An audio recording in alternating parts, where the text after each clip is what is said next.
Good afternoon, everyone. It's Stephen and Paul from WinExtra, bringing you your daily brief for February 14th, Valentine's Day. Yes, a day of love. For some. Yeah. Your audio is way too high. Am I? There, how's that? There we go. No, I could hear myself when I said for some, but it appears to have dropped off. It's okay. Okay. Anyway, yeah, I mean, why are we here Valentine's Day recording talking about Microsoft? I think under normal because we love the company. I think under normal circumstances we would have taken today off, considering it's going to be an incredibly busy day with our own projects anyway, besides, having to take our better halves out and do stuff, so that they don't forget that we exist. Because we're constantly locked away, writing and blogging. Yeah, it's in the basement in pajamas type thing. They forget we exist until payday arrives. Yeah. Haul them out of the basement there, honey. It's payday. It's time to go get the groceries. Yeah. Somebody has to feed them, I suppose. Yeah. But I think it's the Mobile World Congress that has dragged us on air today, and it's keeping us on air today, and Microsoft's announcements there. Oh, plenty of them. I didn't watch it. Neither did I. You know what really aggravated me? I wanted to go watch the video of Ballmer's keynote. So I go to the addresses they give, but you've got to join the the Mobile World Congress site. Microsoft stream it anywhere, no? Huh? Didn't Microsoft stream it anywhere? They usually stream their own stuff on their press. No, this from what I understand, I couldn't find it. Mind you, I was just going by what showed up on Twitter, but everything that was pointed towards the MWC site, and you had to join in, and I'm no way. I don't think you'd have gotten to see too much anyway, because judging by the reports that I read at the Mobile World Conference with Cisco providing the Wi-Fi, it didn't work. I'm like, seriously? Of all the conferences to mess up on not having proper Wi-Fi? Yeah. That's it. And from what I've heard, it hurt Microsoft's demonstrations, because obviously they wanted to do a lot of them live, but they ended up having to do virtual demos because the Wi-Fi had failed. And so today was a big sort of thumbs down and a big bad moment for Cisco in that respect. We won't be buying any of their stocks too soon, I don't think. But we did get a lot of announcements out of it. Plus, we got the confirmation from the source. Microsoft confirmed that Windows Phone 7 is up. The first update is due in early March. Yay. Yay. Should have had it in January. Yes. It's very hard to get excited about something that's coming in March that we should have had in January. I wish I could find the post, but somebody actually had it out that they did have a semi-confirmation that it's not really Microsoft's fault, but it is the carriers. They just didn't want to push it. Well, we've been speculating on that sort of long enough. Yeah. We talked last Friday about the carriers' need for custom ROMs at last minute and all that sort of stuff. And as we said, it was part of the problem, but I don't know. But there were big announcements. Apparently they've got the update schedule sort of pretty much mapped out for the entire 2011. There's some pretty cool stuff coming in the updates too. Yeah. Third-party multitasking, better graphics performance, IE9. Mobile? Yeah. I'm working without the show notes. You'll have to keep me in line. IE9 Mobile, which basically means that IE9 is coming using the same core rendering engine. So it's the same core engine on both platforms, which makes a huge difference when you're developing a site. If you're going to get the same, what to expect. Yeah. It's not another browser that people like you and I have to support. One of the other big things that they're talking about is that we're finally going to see Twitter integration directly into the people's hub. Directly into the hub, yeah. That's, of course, And we have to wonder why that never came either. Well, here's the thing, too. There's still no mention of it being integrated into Messenger. You still cannot. You can hook in your. Yeah, Facebook but I wonder account. whether or not it's a Twitter scaling issue. Whether or not it's kind of like Twitter would turn around and say, "Okay, could we really handle 500 million Messenger clients logging into Twitter a day?" Probably not. Twitter's come a long way since the day when it was down more than it was up, but Twitter still spelled. I still see the fail whale a lot. Yeah. On Twitter, and I'm wondering if that half a billion. I mean, that's a lot of. Yeah, it's quite the I can understand why Microsoft. I know Microsoft probably really wants to do this because the same way as they integrated Facebook, that they desperately will want to get Twitter because that's the other main platform. So to see it coming in through the People Hub in the phone, given that there's less people, okay, yeah, is probably going to be an easier scaling factor for both companies. Yes, definitely, rather than going straight into the Messenger end. Yeah, what else are we going to see? Office in the cloud. Yep. That's already there through the web browser, but this is more integrated. The other thing they're talking up is, and I know this from Elop saying that he really wants to see a Nokia Windows Phone 7 by the end of 2011. By the end of 2011. If they don't, forget it.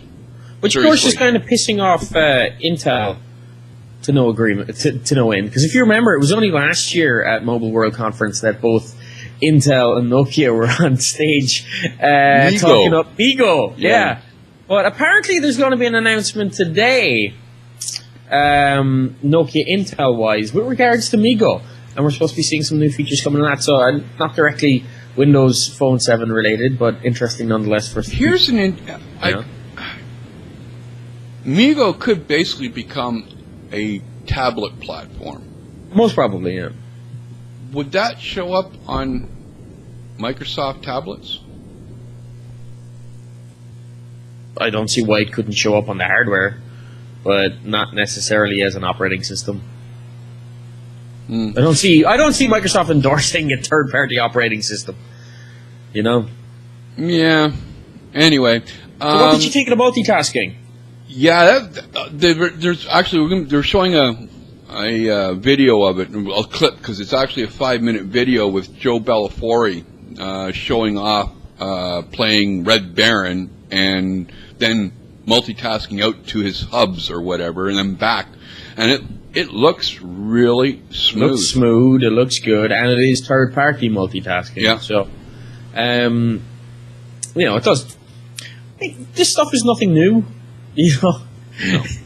But it's good to have it finally on Windows Phone 7, I suppose. Of course, the question is how quickly to get these updates out to us.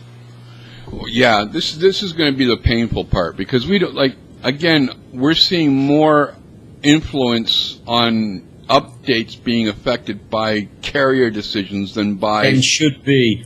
And, I mean, do you remember at the very start of all this when Microsoft came out and they said, you know what, updates will not be affected by the carriers. And most carriers can only stop an update coming from one cycle. We'll have regular cycles. If it doesn't come the first cycle, it has to come the second cycle. And bollocks, we still haven't had the first one. Yeah. Well, here's the thing, too. I'm wondering, and you said this, I think it was on Thursday or Friday show, that, at what point does Microsoft say, look, you're screwing with us, and we're tired of it, so we're starting to put this stuff out through Zune? I think they should just put it out through Zune anyway. Apple puts theirs out through iTunes. Microsoft should put theirs out through Zune, and the carriers can just have to suck it up. Because really, at the end of the day, what does it matter? If they obviously some of the carriers will want their custom UIs or their custom hubs or whatnot. But Microsoft knows the specs of all these phones. They all have a basic spec. Okay, they know the hardware specs for all of them. They're involved in writing. You know, if any of the phones have a hardware quirk or a specific piece of hardware that other ones don't, Microsoft knows about that because they're involved in the testing. They do the testing. They do the driver support. Okay. Yeah. So Microsoft can just say to the carriers, look, if you don't cop on, we'll push it through Zune, and you lose all your goddamn brand customizations. Yeah. You know? Now, one of the other really... Step up and start realizing that, look, Microsoft has a lot of money. Yeah. All right? And they have a lot of influence and a lot of power. The carriers are bloody quadropoly and monopoly or whatever you want to call them, right? Yeah. Unless Microsoft stands up to them, they'll push them around and they'll kill the phone. Yeah. And if Microsoft stands up to them, and then the carriers make moves to block Microsoft, well, then you've got an instant antitrust trial. Carriers don't want that. Yeah. One of the really neat things that came out of the Congress was a demonstration of Windows Phone 7 and Kinect integration on Xbox Live. Dude, I watched the video for this pre-show, and the demonstration was... Okay, let's be honest. The demonstration was lame, but the concept behind this is awesome. Oh, it is. You guys are probably watching it right now. You see your man. He's there. He's dancing around. He's trying to hit the balls as Kinect is firing them at him on screen. And then these two girls come along, and they can hook up their phones, see the outline of his body on their screen, and start firing balls at him.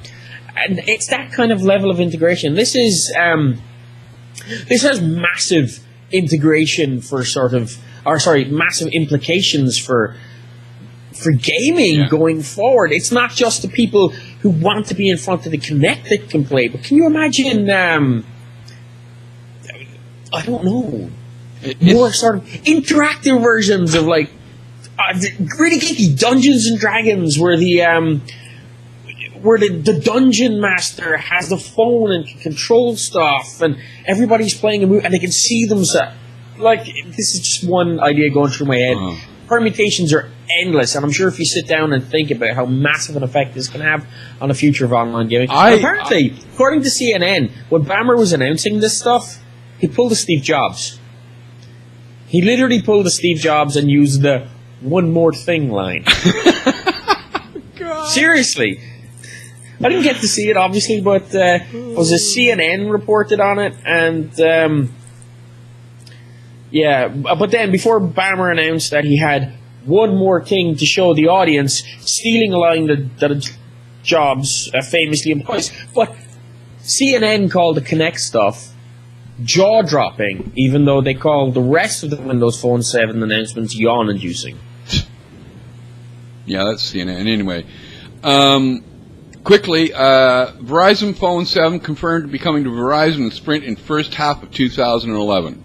Well, the CDMA support has been confirmed to be included in Nodo, so that's a no-brainer. Yeah. Internet Explorer 9 RC users will automatically be upgraded to the final build when made available. We're surprised because why? That's just obvious. We knew that was going to happen. Yeah, but it's... They always do that with RCs. Or generally do that with RCs. Generally, not always, but, and the thing is, I know there's already some utilities coming out from Microsoft for Corps so they can stall.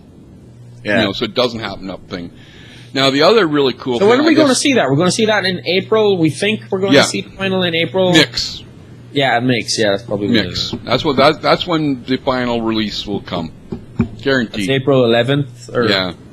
Guaranteed. Something like that. Unless there is a real big, late-breaking bug. But I don't think so. Bummer. I know this one had you all up in a happy dance. Yeah, I didn't even know it was coming. I was caught unawares because I haven't been doing much gaming lately, and when I have, I've been buried in Black Ops since the new map pack is out. But apparently next month there's a new Halo Reach map pack coming out for multiplayer, including the first firefight downloadable content. So we're going to get 3 new maps: Condemned, Highlands, and Unearthed. And it's going to cost 800 Microsoft points, I believe. And what's rather interesting Yeah, 800 Microsoft points, and it will include new achievements, and you'll be able to get another 150 gamer score if you complete all those. But what's rather interesting to me about this map pack is that, at least judging from the previews that I've seen and the YouTube video that's been put up, this map pack has been made entirely by 343 Industries. So it's not a Bungie created map pack. It's 343. So that's actually the group that Microsoft put together to continue the Halo franchise after Bungie went their separate ways. So that'll make it all the more interesting. Well, it is Halloween. Halloween. It is Valentine. For many people, Halloween and Valentine's Day are not too different. They're terrifying. Yes, very terrifying. But seeing as how it is a special day for couples out there, get out of here, go home, have some fun. This has been Daily Brief for February 14th, 2011. I'm Steve. That's Paul. See you later. See you tomorrow.